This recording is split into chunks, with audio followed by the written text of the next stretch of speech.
Mon groupe Parfait. des deux communications et c'est le docteur Antonello Forgione qui va faire la communication de Jacques Maresco, qui est encore, d'après ce que j'ai compris, dans un avion. Et donc, c'est la problématique des financements privés, de la formation pratique des opérateurs. Et merci beaucoup d'être avec nous.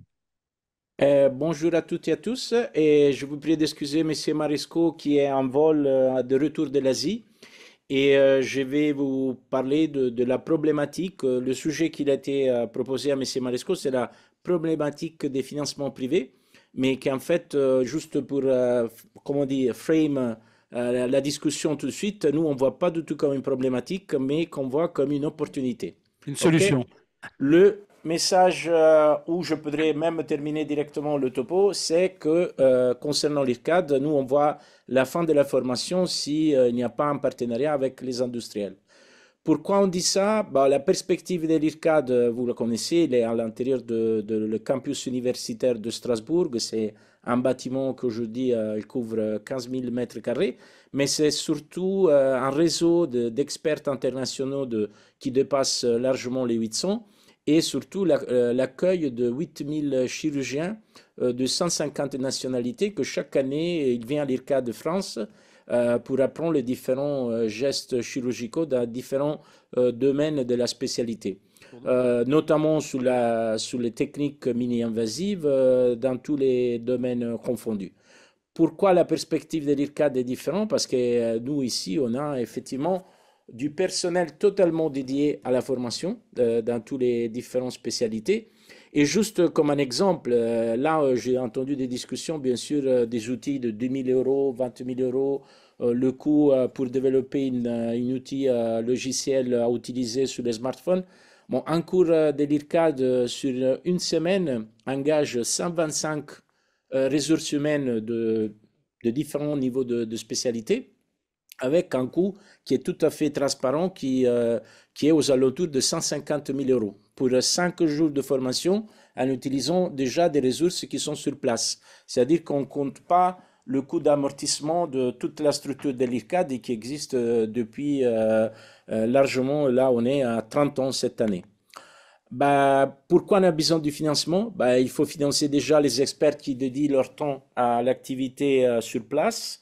Il faut bien sûr donner des salaires à la centaine des employés qui aujourd'hui, tous les jours, ils s'occupent de garder, garder le fonctionnement de l'Institut, de le faire évoluer, etc. Et le sujet de l'équipement qui était abordé aussi par M. Sibilia, où le problème, c'est que cet équipement, chaque année, il doit être renouvelé presque tous les ans. Ben, le plateau technique de l'IRCAD, c'est franchement important. On a 20 tables opératoires totalement équipées de le matériel pour faire de la célioscopie et c'est du matériel de très haut niveau. Les sociétés privées ici nous amènent la toute dernière version parce qu'ils veulent effectivement montrer l'évolution de leur technologie et convaincre les utilisateurs qu'avec un écran 4K, on peut faire mieux qu'avec un écran tout à fait standard de l'époque. La même chose, c'est le domaine de l'endoscopie. Aujourd'hui, de plus en plus, les chirurgiens seront appelés à utiliser l'endoscope flexible pour obtenir, pour réaliser des gestes vraiment minimum invasifs, sans réséquer de grandes pièces de côlon pour enlever un petit polype. Ben ça, il faut bien sûr avoir des technologies. Et comme vous voyez, on a une technologie qui vient d'une société allemande et l'autre technologie qui vient d'une société japonaise. Dans les domaines de la robotique, aujourd'hui, l'IRCAD il a 32 robots installés sur place de différentes boîtes. À l'époque, jusqu'à quelques années, il y avait qu'Intuitive. Aujourd'hui, on a des robots de chez Medtronic, comme vous pouvez voir ici. Et il y a aussi des nouvelles sociétés qui nous amènent des robots qui jusqu'à il y a quelques années n'existaient pas. Là, par exemple, vous voyez le premier robot pour la chirurgie flexible qui est développé par une société américaine qui s'appelle EndoQuest. Toute cette technologie, on ne peut pas ni les imaginer aujourd'hui. J'ai bien apprécié la photo du collègue qui a montré le bridge, les pontes, où on ne voyait pas effectivement la fin, mais nous, on ne sait pas exactement ça va être quoi la prochaine technologie d'ici à quelques années. Cet outil-là, il n'existait pas il y a 2 ans.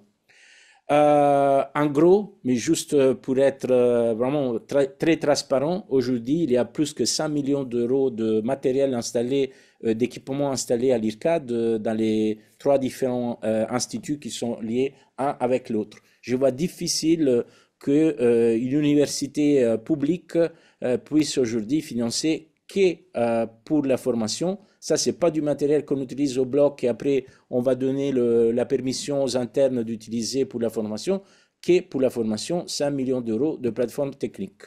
Pour terminer, et j'espère que j'étais dans les temps, l'avantage Parfaitement, pour parfaitement. l'Institut, bah, c'est évident, mise à disposition de toujours les derniers dispositifs médicaux. On est poussé à être toujours sur la dernière ligne de développement de notre technique, de notre connaissance, parce que sinon, autrement, les sociétés, bien sûr, privées, ils vont pas venir ici. Et nous ont donné, et nous, on a donné à les sociétés aussi beaucoup des informations de propriété intellectuelle qu'ils ont fait débuter même des nouvelles sociétés. Et grâce à ce mélange entre l'académie et l'industrie, moi, je pense qu'il y a un grand avantage parce que nous, on a pris une façon de travailler faite par l'industrie qui est très structurée, qui est très bien organisée, avec des plans d'action qui sont bien, vraiment bien carrés. Mais de l'autre côté, l'interaction avec l'académie donne à l'industrie des visions de l'avenir, des visions du futur de la chirurgie, que forcément des industriels qui sont plus ou moins des ingénieurs, il peut pas avoir aujourd'hui. Voilà, ça c'est pour Merci beaucoup. l'IRCAD. Notre message, c'est que sans le partenariat avec l'industriel, il n'y a pas de formation. Merci Antonello. Merci pour la francophonie en Europe. Merci de représenter l'Italie aussi brillamment à l'IRCAD.